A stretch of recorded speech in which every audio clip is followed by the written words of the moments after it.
Fl-2008 u fl-2009 il-Ministeru tal-Finanzi nefaq 1.3 miljun euro fuq konsulenza kull sena. Fl-2010 u fl-2011 din l-ispiża telet għal 4 miljun euro fis-sena.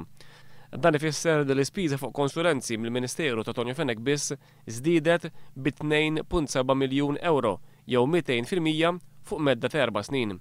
Min tarif Malti fil-Parlament għal mistoqsija tad-Deputat Laburista Joe Mizzi irriżulta li fl-2011 biss il-Ministeru tal-Finanzi ta' 105 servizzi ta' konsulenzi b'direct order. Fost l-entitajiet li jaqgħu taħt Tonio Fenech u li jagħmlu l-ikbar spejjeż ta' konsulenzi fl-2011 hemm Malta. F'servizz wieħed ta' konsulenza relatat mal-interconnector bejn Malta u Sqallija, Malta nefqet kważi miljun euro.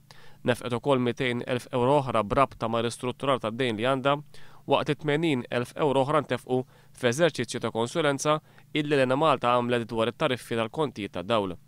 L-Uffiċċju tal-Ministeru tal-Finanzi nefaq 50,000 euro f'konsulenzi dwar il-mod kif Tonio Fenech jidher quddiem il-mezzi tax-xandir.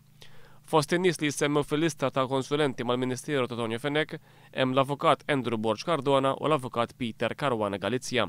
Borġ Cardona, li huwa konsulent legali mal-Malta Enterprise mal-Gozo Ċenru mal-Arms, jiktab artikli mimlija attakki kontra l-Partit Laburista f'The Times taħt il-pseudonimu ta' Ian Beck.